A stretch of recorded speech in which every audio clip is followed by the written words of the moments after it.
Alright, maybe you've been waiting on this video like I was. I finally just bit the bullet. I got them both. I want to see which one's the best. Actually, I didn't buy them both. I borrowed one, which was even better.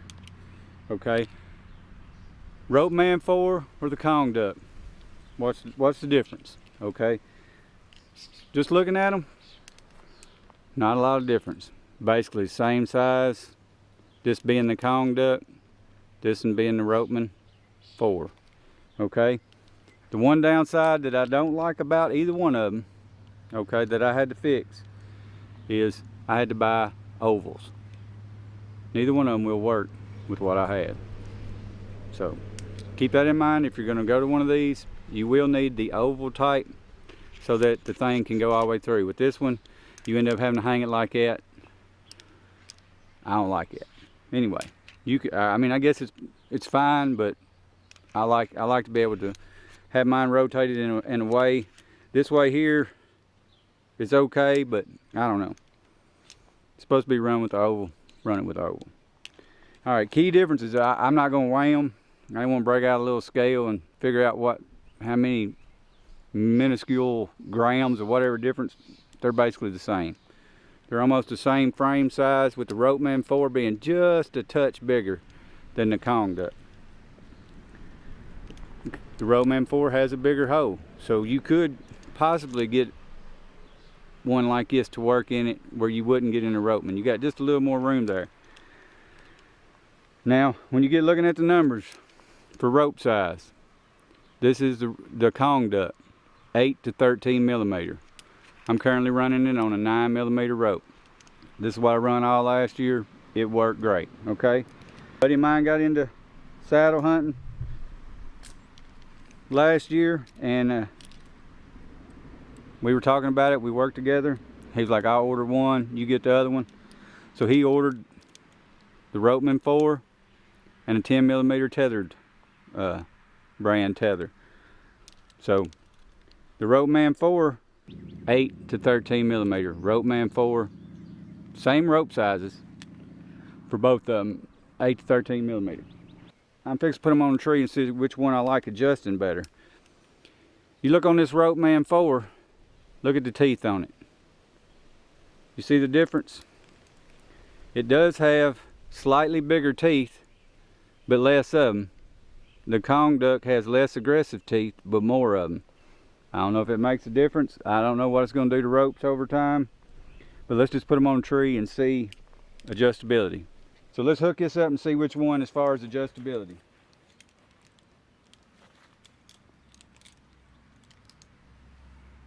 Well, that Ropeman 4 is smooth. And I run a Ropeman 1 for a long time, and I really like the Ropeman 1. But I just didn't like the big fat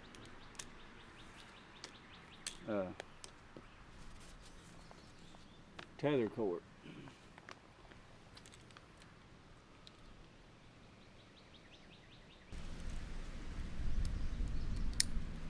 Alright.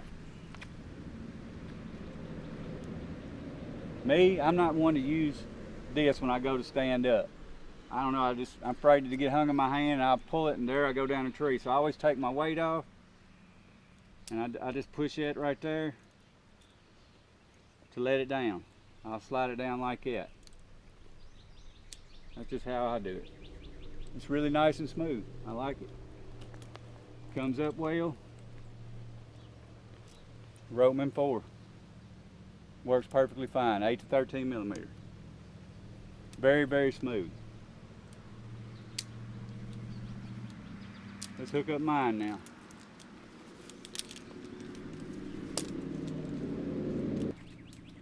Alright. Here's mine with my Kong Duck.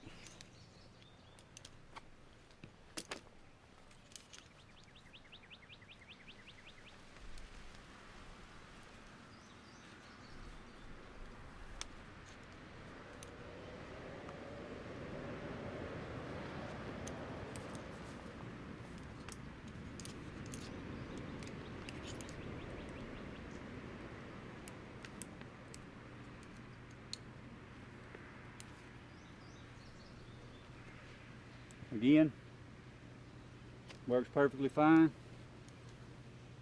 really no different. I mean, it's minimal. I mean, I can't tell the difference really. If I didn't know what it was, it's just the same as the Ropeman 4. Letting it down, I would say this. See how this one's harder to get? You do have to almost use that to do it, and it makes a loud noise. It really bites the rope well, but this lip here doesn't stick out enough for me to use that, so I have to use this to let off on it. I don't like that. The Ropeman 4, just like my Ropeman 1, I can easily take my weight off of it and snap that loose, and I can that, but when I do, it's so violent, it makes a lot of noise. So if you use the rope that's supplied with it, you can quieten it up. So which one wins? Be honest with you, the function of the Ropeman 4 and the fact that once this string is loaded, I always grab this instead of grabbing the little cable. This one comes with a little flimsy rope. I have to use it on this one to do it quietly. If I use this, I end up smacking it real hard. Kong duck, I should have bought the Ropeman 4. But I will say this, if there was a $10 difference in the price of what you could get one over the other, I'd just buy the cheapest one. That's just me. I hunt it with that, of course, all year. I've learned how to do it quietly now. I was just demonstrating for you. If you'll notice here, see how much longer this is that I can get my thumb under compared to this one. This one's a little bit harder to get a hold of. And those less aggressive teeth, it's harder to grab a hold of. These bigger teeth, I can get a hold of that easily and do it. So anyway, like I said, just on function, the Ropeman 4 probably edges it out based on that alone. All things being equal, if the price was equal, buy the Ropeman 4. If you can get this for $10 less, and that means something to you, save 10 bucks. I mean, that's what I do, but that's not everybody. If you want the best one, in my opinion, side by side, first time, you're seeing the first time I ever put this on anything. But I'd have to say I like the Ropeman 4 the best. Anyway, I hope this helps. I know there's a lot of this being searched because every time I got on YouTube and put Ropeman 4, it automatically popped up versus the Kong duck. And I was like, you know what, I'm just gonna make a video on it. I'll go and get them both here at the house and give you my personal honest opinion. Again, 8 to 13 millimeters on both. The Ropeman 4 just a tad larger in size, very little. It might weigh just a touch more. If it is, I mean, if you put one in each pocket, you wouldn't be able to tell which one was in it. So, I mean, you can't go wrong with either one of them. Me, I'm gonna buy the cheapest one to get it done. But I might have spent a little bit more now that I felt it. Anyway, I hope this helps you. Remember, if you get either one of them, go and order you a oval link if you don't have one. Thanks for watching.